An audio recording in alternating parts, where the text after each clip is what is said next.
Good morning, everyone. At least it's morning in Nashville. We're so glad that you're joining us today to hear from these writers of thrillers. And I think you're going to find a very interesting conversation today and hear some interesting things that are coming from Tyndale House Publishers. We appreciate you joining us today. I want to introduce our special guest today. First, coming to us from Jerusalem is Joel Rosenberg. Joel Rosenberg has published with Tyndale for over 10 years now. He's a New York Times bestselling author of 16 novels, soon, God willing, to be 17, and 5 nonfiction books with nearly 5 million copies in print. He's been called the modern day Nostradamus because his novels tend to sort of eerily parallel things that are going on in culture and in the news.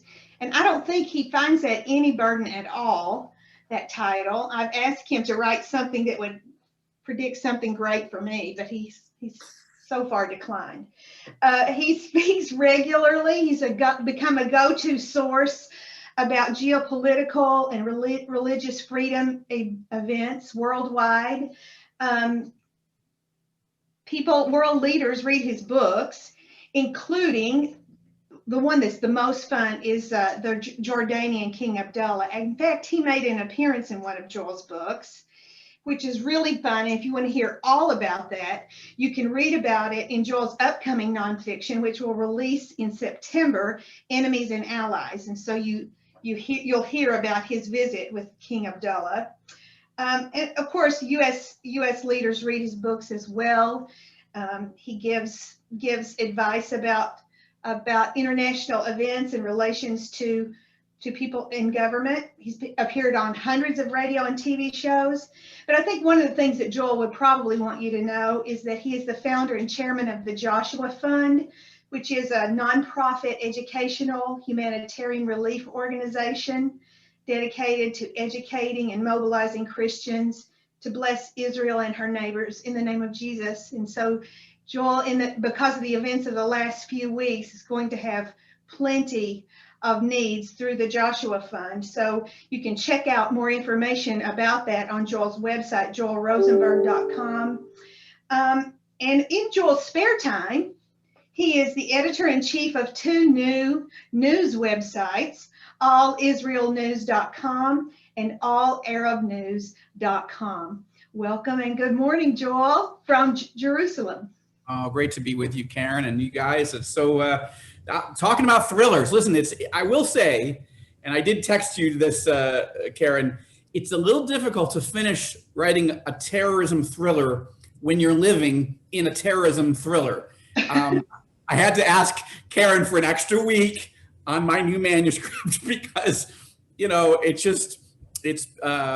only asked for 1 week, even though the war was 2 weeks, Karen. So, that's right. That's right. But it's a challenging life here. It is. Yeah. Well, we appreciate you joining us. Tell us what time it is in Jerusalem. It's a little bit after 5 in the afternoon here. So we're just winding up our day, and there are no rockets flying at the moment, but plenty of lies slander flying at us from all directions. But anyway, but again, I'm looking forward to talking to some great thriller writers, and this is just for me, it's a diversion off of my either writing, which is like being in a cave and you're not talking to anybody, or being on interviews all the time about an actual war. So this is a fun break. This is actually what I'm sort of my main job, right? Is to be a thriller writer, but I don't get to talk about it as much as I would like. So thank you for inviting me. I like that you use the word diversion because we think that's going to be part of the title of his upcoming book, true. The Libyan Diversion. But his most recent release is Beirut Protocol, which released a year ago in March, and it's not a whole year. No, just in March. Yeah. So there you go. Oh, right. Yes, it is March. I have lost complete track of time. No, that's because there's BC. That's before COVID. Right. There's AD after, right. I don't know what, but. Okay, I don't know how this is appearing on on your screens, but on my screen, they're on either side of me. And in my house, we say a rose between two thorns. But I want to introduce you to the writing team of Andrews and Wilson. We are so excited to be publishing these two at Tyndale House. They're new to us, but they are not new to the publishing world. They're a best-selling writing team. Brian Andrews, the guy with the hat, and Jeffrey Wilson, the guy without the hat. And they are the authors behind. Oh, sorry. Just had to say that early on. Got it out of my system. They're the authors behind the Tier 1 series. They have the first book in a series, Sons of Valor, that will be releasing from Blackstone in June. And our first book with them,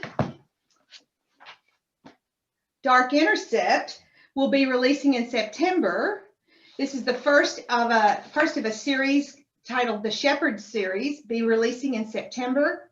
This is mostly what we're going to talk about today. But then also they have the 9th book in the W.E.B. Griffin Presidential Agent series, Rogue Asset, that is releasing in December. And so none of these people apparently sleep.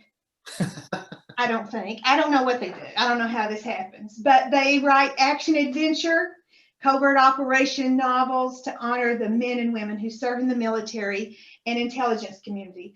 Brian is a former submarine officer, and I will tell you, I haven't met him in person yet, but I have a suspicion you're very tall. Is that true? I'm 6'2". Okay. So the reason I ask that is because he's a former submarine officer, entrepreneur, Park Leadership Fellow with degrees from Vanderbilt and Cornell. Go Vandy. Good for you. Good for you.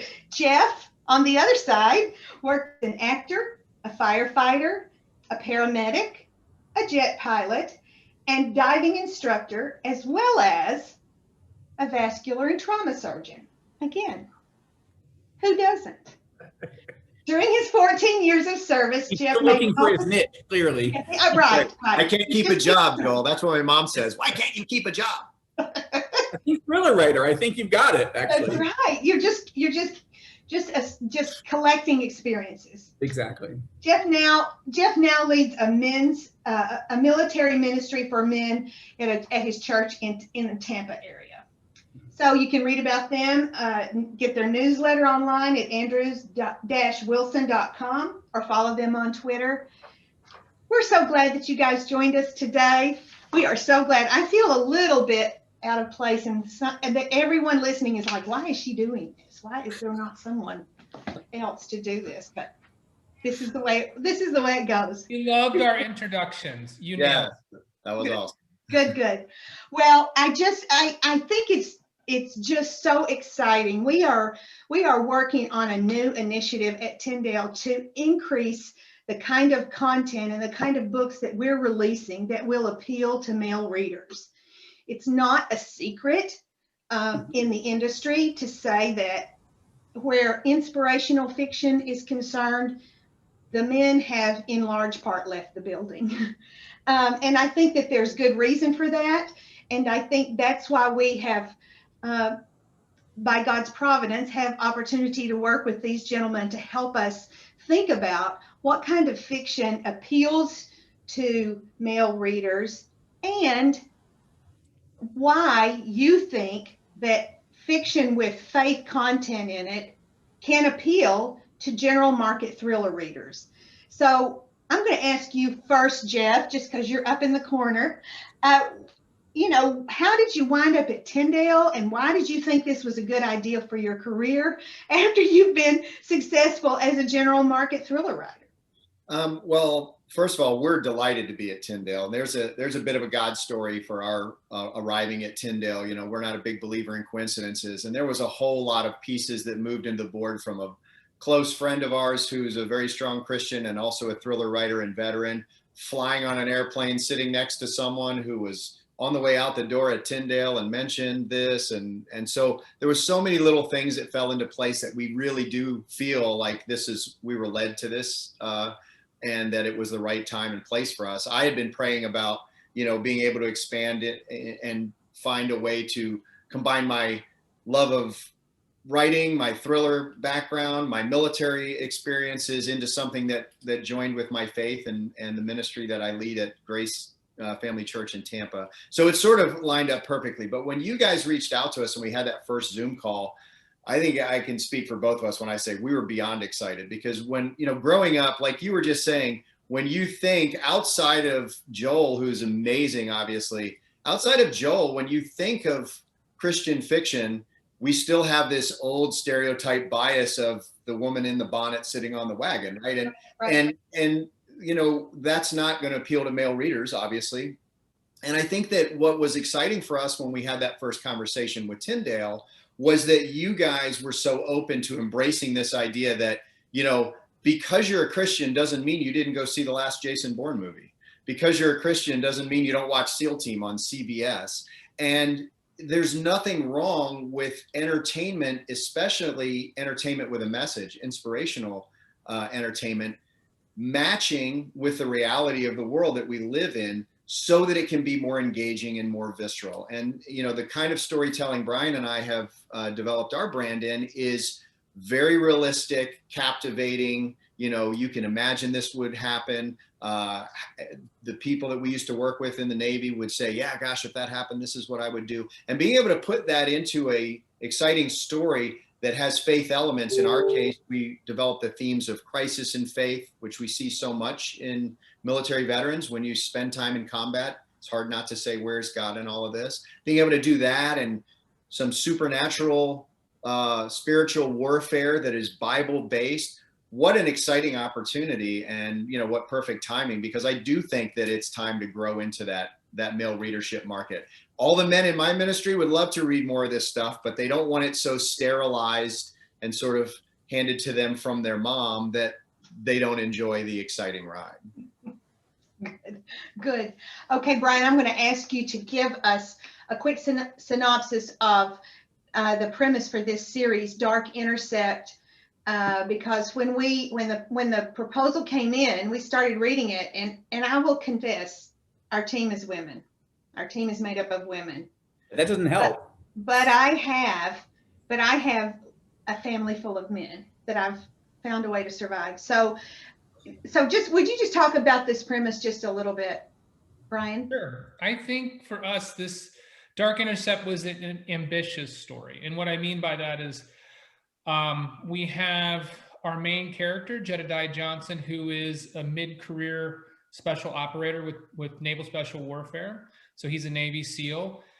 But he has a lot of demons in his past, figuratively and literally. So he has been running from that past. And I think that that's something that a lot of people can relate to. We all have our regrets. We all have things we maybe wish we would have done differently. And Jedediah is sort of the poster child for that. But because of an injury that he sustained, his life, he's at the point where he's going to be forced to medically retire. So everything that he's latched onto, his entire identity as a Navy SEAL, he's going to have to sort of say goodbye to that. And it coincides with an event that no one would ever expect. Childhood best friend's young daughter is missing. She's been kidnapped. And unfortunately, the authorities have made no progress trying to figure out what's happened to her. And so just out of desperation, this friend reaches out to Jed and says, I don't know if you can help, but maybe with your background, maybe with, the things you've seen, could you try? Could you come help us try to find Sarah Beth? Because, we're reaching that, the clock is ticking. We know what happens when children go missing, and we're running out of time. And so Jed, being the hero that he is, he agrees to help, not even really sure if he knows how to help. And so when he goes back and makes that decision, that is a journey of discovery, but also a journey of sort of rediscovering all the things and the reasons that he left in the first place. So that's a lot to pack into, one character, one book in a series. Fortunately, there's three coming. Yes. There's three coming. Fortunately, there are three coming. And I will say this cover will bear a cover endorsement from Mark Greaney. So we're very excited about that. So it's just a great cover. I would tell you the quick synopsis of how when we read it inside in house, we were saying it's like, and my friend Jan said, it's like Taken meets Stranger Things. That's a great mashup. Oh, great. Yeah. God bless you, Jan Staub. That is the greatest thing, but that's truly what this is like. I'm telling you, not to be missed. Now, Joel, I want you to tell us about Marcus Riker, where he is today. Is he all right? Doing? Not in the book that I'm currently writing. No, he is not all right. Oh. but this is, look, all right. Tell us about Marcus Riker and about this series. Sure.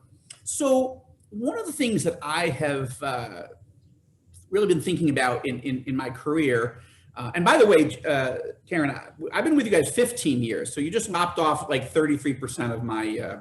I'm just trying to get young. But yeah, you're right. It was over 10 years. So anyway, okay. No, but so commercially, the most successful thriller writers pick one character, one franchise character, and they just run with it, right? And if you think of Ian Fleming, you don't think of like 32 different characters. You think of James Bond, right? Now Ludlum had a lot of things, but he's known for Jason Bourne and Vince Flynn. Obviously, you got key characters that are beloved, right? Jack Reacher with Lee Child and so forth. So I didn't do that. right or wrong, I didn't do that. And there were stories that I really wanted to tell, and in various series. So I was asked by an interviewer in this past year, do you regret that? And I said, well, if I was just thinking purely commercially, then yes. But I'm glad that I had the opportunity, first with a commercial secular publisher based out of New York, St. Martin's Division, and then most of my career now, 15 of the 17 with Tyndale, to tell the stories I wanted to tell. And thank God anybody has wanted to read them, right? I tell young writers, your goal is not to be on the New York Times bestseller list. That's a dream, but your goal is to have your mother be able to find the book at a bookstore within 100 miles of her house. That's the objective. Everything after that is gravy, right? So, okay, but then but starting the new series, I thought I don't know if I can do it, but I would like to pick one character that maybe this is the character that I write for the rest of my natural life. We'll see. I don't know, but because I have a tendency to kill off a lot of people, including main characters. So I don't want anyone to ever read a Joel Rosenberg novel and think, oh, that guy, that woman, she's safe. He's safe. No. Nobody's safe in this world outside of Christ. And even inside of Christ, you may be in heaven in the next 5 minutes. So with Marcus, I sat down with a yellow legal pad and I only knew 2 things about him. The first thing I knew was that I needed a character who had classic special operations skills, right? Okay, my first character, John Bennett in the first series, was a Wall Street strategist drawn into the White House to create a big peace deal. He didn't have any skills. Now, I got 5 books out of him, but there's a point at which it's not really plausible anymore. The previous series to this, I won't go through all of them, but was a New York Times foreign correspondent. Now, forget the fact that most of my readers are conservatives and a New York Times reporter is anathema to them, the enemy. How can you possibly have him be a hero? Okay, but still, how many battles and dangerous moments can he get into? So I knew I needed to pick someone who was, sort of classically trained, as it were, in one of the federal services, military. So I chose Secret Service because I'm fascinated with the lives of Secret Service agents. I made him a Marine prior to Secret Service, but I wanted him to be a former. Okay, I wanted him not to be that now, but those were his skill sets. But the second, so the skill set issue was a big thing for me. The second thing, though, was the only thing I knew, and I don't know why I knew this, I think it's because of my great personal fear, is I wanted him to be a widower. You're like, well, that's a sad way to get started. Yes, it's true. But Marcus Riker has been physically wounded on the battlefield. But he's been deeply emotionally scarred by losing his wife and his only child, a son, in an event that happens in the first book, The Kremlin Conspiracy. Those were the two things I knew, that he's out of government service, but that's what he's been. He knows how to do these things, but he is a wounded person. And to me, and with the Secret Service part was also that, and I'll wrap on this, I don't want to go on and on, but I love Vince Flynn's work. I love Mitch Rapp. He's an assassin. Jason Bourne is a repentant assassin. Mitch definitely is not. But in my book, I didn't really want him to be an assassin. One, it's been done, and it's done really well. And it's an important role. In fact, I told one of my sons who was going into special forces here in Israel, do any role, but I'd prefer it if you weren't an assassin, not because it's not important, but that's a lot of scars, right? That's a lot of weight you carry. Not that other roles aren't, but Secret Service it's not about hunting, it's about protecting. And so the core character feature for Marcus is that he is by nature and by training a protector. And that's why losing his wife and son to a terrible convenience store murder is so extra painful for him, because he spent his entire life protecting his country and its leaders, and he couldn't protect the two people most important to him. And that was the beginning of the Marcus Riker character. Yeah, that's interesting. And that's a theme that we're seeing in both of these series.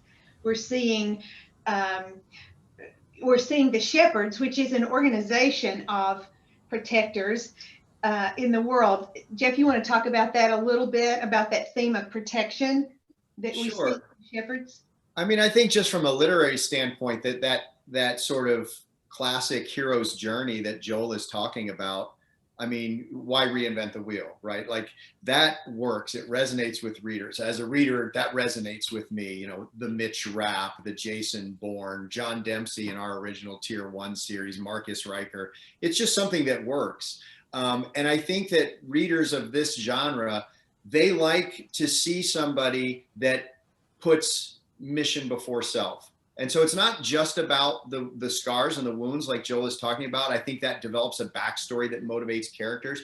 But I think that readers like to see that they want to believe that there are people out there who put the interest of others ahead of their own, that put their teammates, their country, their mission ahead of their own safety. And we know that there are. I've had the honor, as did Brian, of serving with many of these people. And so what we created here in our new series is this idea that sort of marries that joint special task force world that we live in now. And there's dozens of them in real life, these super secret, dark, murky places that protect us, that we all hope are out there at the pointy tip of the spear every day. And we wanted to combine that with those faith aspects that Brian was talking about, both the supernatural and non-supernatural aspects, spiritual warfare, as well as just real warfare. So we created this universe wherein there's an organization called the Shepherds, which has existed for some vague period of time, but certainly measured in hundreds and hundreds of years. And the premise is that this organization, partnered with governments and churches and religious leaders, has been funded with the mission of protecting the world from the dark forces that are out there that try to separate man from God. And how does Satan do this in real life and in our world? By creating chaos, which creates doubt, which damages faith. Now, our character Jed can definitely identify with that, because he's been through that. He walked away from his faith because of evil things that he saw that he couldn't rectify, and just ran away from his life into the teens. And even in the first book, he eventually, we don't want to give too many spoilers because the first book has got a little bit of a journey, but he is going to encounter these good and dark forces that are in combat behind the scenes, fighting for the soul of man, if you will, determining between now and the final tribulation who is going to be with God and who is not. And so that's sort of that subtext And then we put it in a modern setting where our warriors, our shepherds, they are not just priests and monks sitting around praying for the soul of mankind. They're kitting up, getting their Satmat M4, putting on their body armor and their helmets, and they are fighting those who are in league with the dark side to fight for the good of man and the soul of mankind. So it's kind of a really new thing for us, very ambitious, but boy, we're having so much fun doing it. It's great. Now, I have to say, another thing that won this over for me is that when I started reading this book, it's set in Nashville. Now, Oh, that's right. I live in Nashville, and so I knew every place that was being described. And I know, Brian, I think you had to have picked the site, right? We thought it'd be really fun to set. Nashville has a lot of energy, and it's a town that's sort of on the cusp, on the cusp of becoming something very, very big. It already is something big with country music, but I mean, it's getting national attention now. But we wanted to tap into that enthusiasm and that energy. And also, I think that Nashville sort of represents, when you start dealing with the middle of the country, you really do gather all the different philosophies and views and that American spirit, right? It's true. It's true. It's We true. work so hard to be politically agnostic in all of our writing because we're writing for everybody, whether we're talking about from a faith standpoint or from an American standpoint. In our tier 1 books, they're also politically agnostic. We don't have a political agenda or message that we're trying to unite people behind the cause of what's good for America, what's good for Christians, and that sort of thing. Nashville is perfect for that because, like you said, it's middle America, but it's small town people in a big city almost. I love Nashville for that. It's just a very real place. And I think that the people there and the setting there, everybody can identify with because of that. We have the Batman building right on the cover. Batman right on the building right on the cover, which was the clue. That and silhouettes. Don't you think? Silhouettes say someone's going to die. That's right. It's going to be bad for someone. Now, I want to talk a little bit about another thing that ties the three of you together, and that is, Joel, not so much now in this Marcus Riker series, but in some of your previous books, and certainly in the Shepherd series, there is this supernatural element. There are these elements outside of the natural world. Can you talk a little bit about that, Joel, and how you used that in some of your earlier books? Sure. So I wrote a novel called The 12th Imam. Now, that's a term that a lot of people stumble over. 12th, whose mom is it? No, 12th Imam.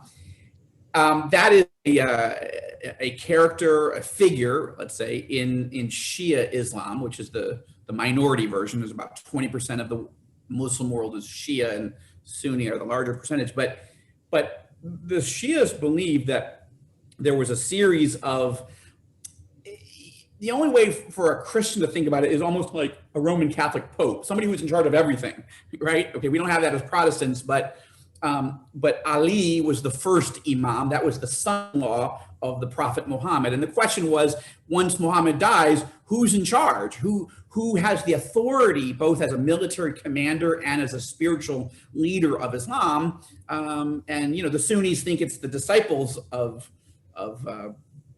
Muhammad, and the Shia said, no, you have to be blood. And Ali was the son-in-law, related, but also married the daughter. So all that to say, the 12th one disappeared in like the 9th century, and maybe was hidden in a well. And anyway, a lot of stories and legends grew up about this 12th Imam, and a theology developed that this person is coming back, that this person was put into what they call occultation. Basically, you were hidden until the end of days, and then you will be revealed to the world, and you will come back and you will conquer the world in a massive global jihad, and you will establish a global Islamic kingdom we know as a caliphate. Now, to me, that was all fascinating because that's what's driving Iran's leaders. Iranian leaders are driven by this whole concept of 12th Imam.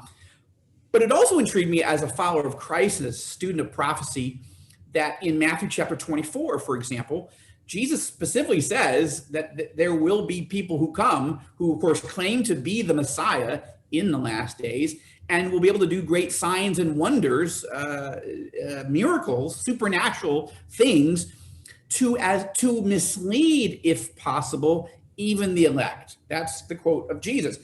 So whereas our friends Tim LaHaye and Jerry Jenkins wrote about the biblical, how might the rapture and the tribulation play out, and that was, certainly what put Tyndale on the map after the Bible, the Living Bible, sold 62 million copies or whatever it was.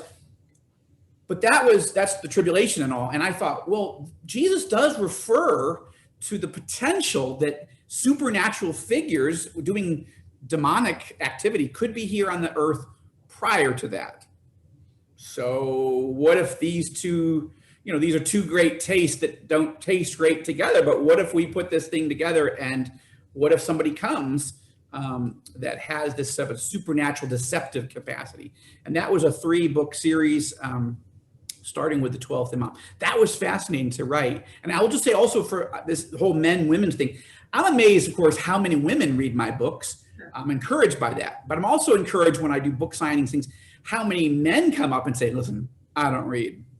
I mean, I read for work and I read whatever, but your books I read. And that's encouraging to me because, and how many wives and girlfriends tell me, yeah, my girlfriend, my boyfriend or husband, they don't read, but they love this stuff. And I'm not saying they can't read. I'm just saying men's lives are very full and they don't often have discretionary time or money to do something they would feel like was a waste. Life is too short and life is intense as a husband, as a father, as in business and whatever other role you have, ministry.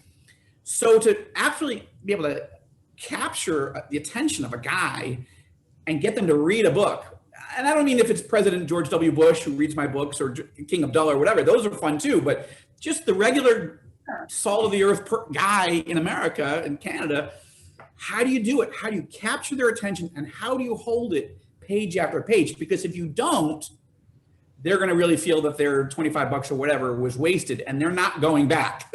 So it's a challenge, and I love what these guys are doing. But it is a challenge. And one last thing, when you're also competing up against the great thriller writers of the day, and they are also they have a lot more carnal opportunities to draw and hold your attention. Intense and vivid sexuality, obscenity, those things will hold men. And so when you X those out, you've lost a lot of sticky factor to your book. I probably overcompensate with violence. Tyndale has not yet told me, whoa, that's really too violent. But that's a challenge to do what we're trying to do and not come off as preachy, but still have spiritual themes. Nobody else in the market, very few other people are doing this, and very few people are doing it on the major lists. So it's hard. and that's interesting. And so clearly the three of you think it's possible. Oh yeah. It's possible. And I know that Jeff and Brian have, just because of their connection to the military audience, a very strong connection there. Maybe you can speak to that, one of you, whomever.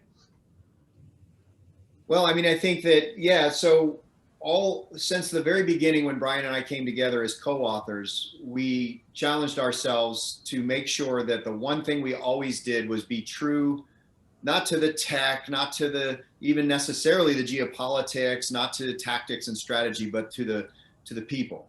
That everything we write would in some way honor the people that we have served with that are still serving out there on the pointy tip of the spear. The challenge that Joel is talking about to do that in this space is matched by this desire to enter into the supernatural stuff. But the balancing act for that is to be true to both. So you can go so far down the supernatural bunny hole that you're writing what almost starts to feel like fantasy, or you can go so far down the military bunny hole that it becomes and I'm a big fan of Clancy, but it becomes a Clancy tech-oriented, strategy-oriented. And those spaces have got their own readership and their own writers. And so what we always try to do is find that balance. And so the balance is to find the military themes by honoring the people and their mindsets and their hearts. And then, like Joel is saying, when you want to try to put in these supernatural elements, you have to do it in a way that's going to hold a man's attention as well as a woman's attention. That's a different thing. And you can only do that if it's, how do you say this, supernatural, that's reality based. And so we have tried very hard. And in fact, we have even challenged friends of ours, pastors, even a friend of mine who's a priest. We have them look at this stuff and say, look, this is speculative, it's fiction, but we want it to have at least a biblical foundation that you can, if you read this and you are well versed in spiritual warfare as it's written in the Bible and in the New Testament, Old Testament, and Revelations, that you'll be able to say, oh yeah, I see how they got here. I see how they got here. And that way it doesn't become the overwhelming fantasy theme, that you blend it as a subtext that goes in with the military stuff and the other things. Did I say that well, Brian? Is that kind of what we're... Absolutely. And I think, with what you said and going back to something that Joel said too, which is, he loves hearing from his female readers. And we love when we get those reviews on Tier 1 where it says, hey, I bought this book for my husband and he wasn't fast enough to pick it up. So now I've read the whole series and I'm making him read it. And we hope that the Shepherd series is a series where both, a husband and wife in the same marriage are going to read this book, and it's something for them to talk about, because we have a lot of themes that, yes, we want to grow the male readership, but we have a lot of family themes, and we have themes with faith and themes with service and themes just crisis of self and identity. And these are universal themes.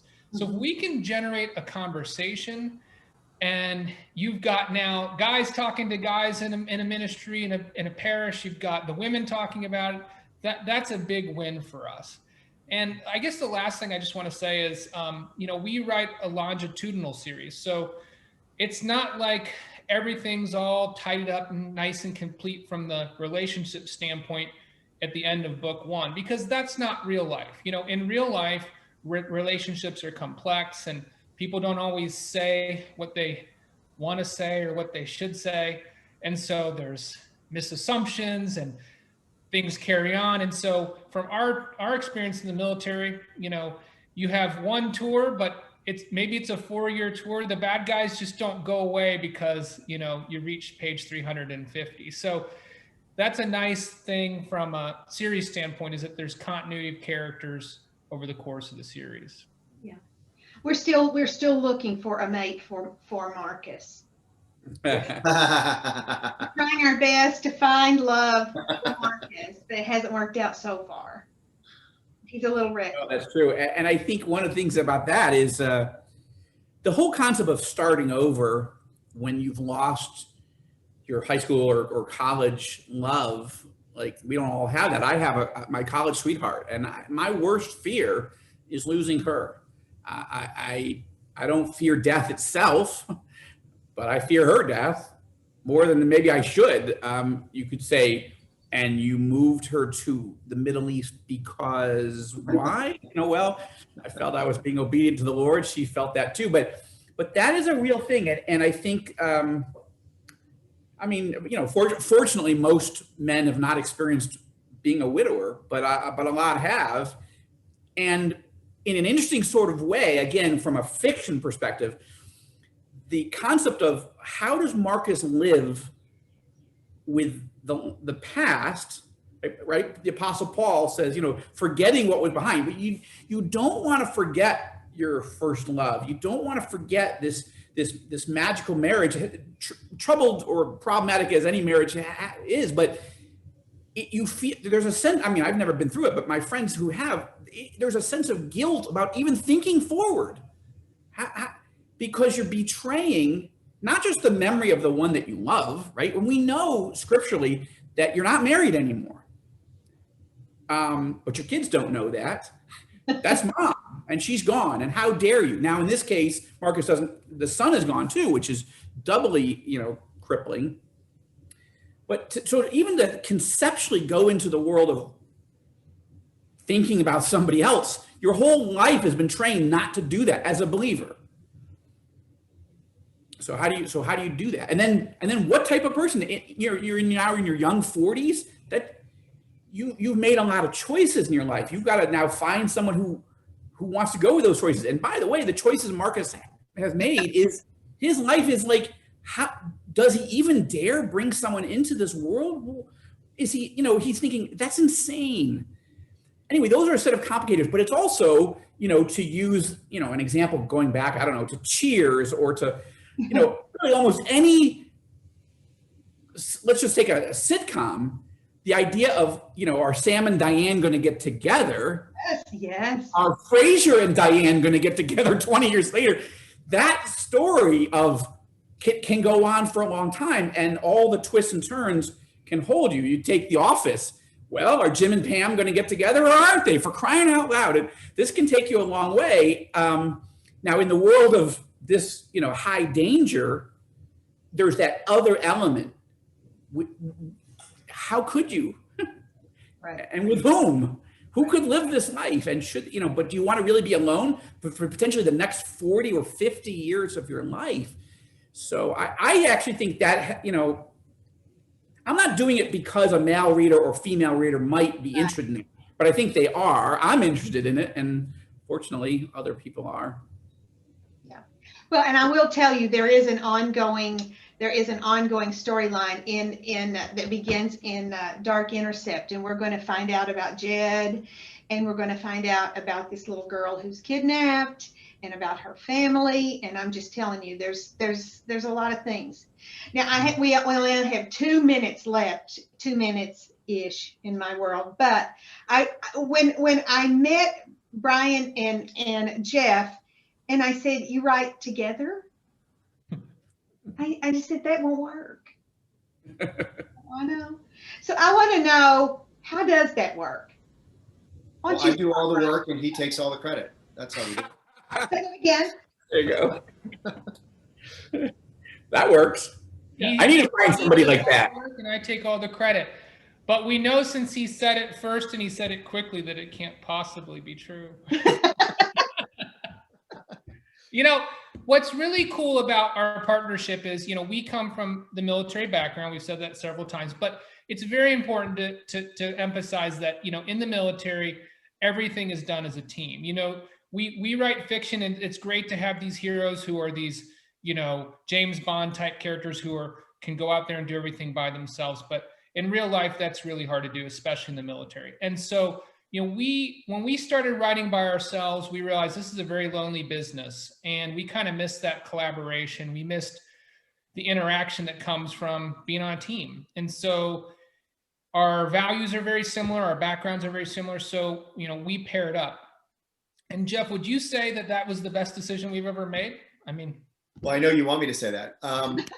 No, it definitely was. And it's not just the writing is a lonely business. It's a force multiplier, which is a military term that from both our worlds, whether from the submarine force or from special warfare, the idea that, 1 + 1 = 5, not 2. And it's really been true in this relationship, because we both come from that military background. The idea of mission before self, team before self is something that comes very natural to us. I think that co-authoring can be a struggle if you don't have the right personalities, but coming from similar military backgrounds, we never struggled with any of that. There's no ego involved.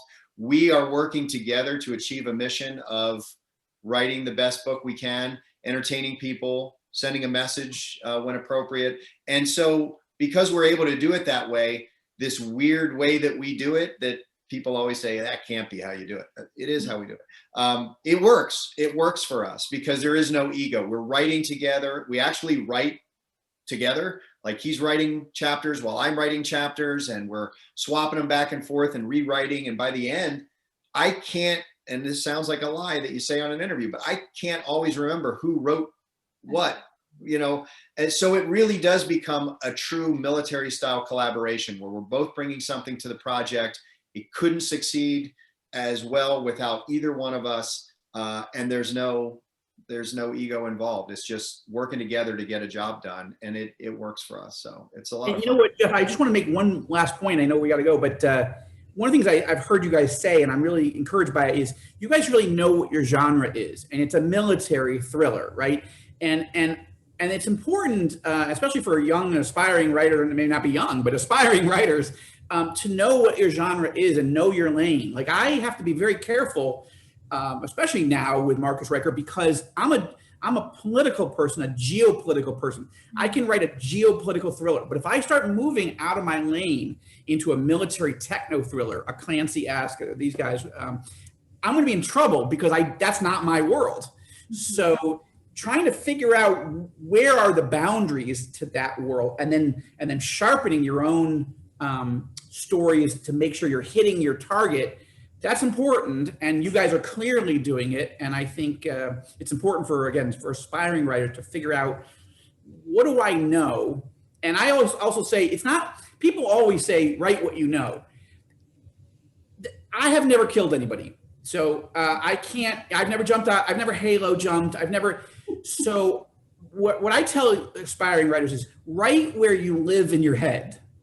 Okay, if you live in this world, you can go do the research and fill it in, but you have to have some framework, which is where you live. You know, Tolkien, in his head, he lived with hobbits, so it made sense. It wouldn't make sense for me, but he was jotting down while he was doing his, correcting papers. Hey, there was a hobbit that lived in a hole. Okay, go with it, right? But I don't think that way. That's not where I live in my head. But these guys both have the experience, but they're also imagining then with their spiritual insights and a biblical worldview, where could that go? And I think you guys are doing an amazing job. Oh, thanks, Joe. I can't tell you how excited, and really, I just feel privileged to have, by God's enormous sense of humor, wandered into this role here at Tyndale. But I am delighted to work with you guys. And so, you know, guys, that what she really wants us to write are Amish stories. We're working on it. And the Amish. The Amish wagon gets attacked by terrorists. I told him Witness meets an old lady who falls into a vat of money, but he won't. He said, "Witness meets jihad." Yeah, exactly. Right. For those of you listening, I think that you can find these books on NetGalley to just get a little taste of Dark Intercept or Beirut Protocol, and then knowing that Joel is working on, again, Enemies and Allies, which is his nonfiction, where you get to learn about King Abdullah, and then the next book that we believe will be titled Libyan Diversion, that will release in spring of 22. Just keep a watch out. Andrews and Wilson, Joel Rosenberg, thank you so much for your time today. Thanks for having us. Thank you, guys. Great to be with you. Thank you. Have a great afternoon or evening or morning or whatever it is where you are. Good seeing you, Joel. All right. Thank you, guys. See ya. Bye. Bye.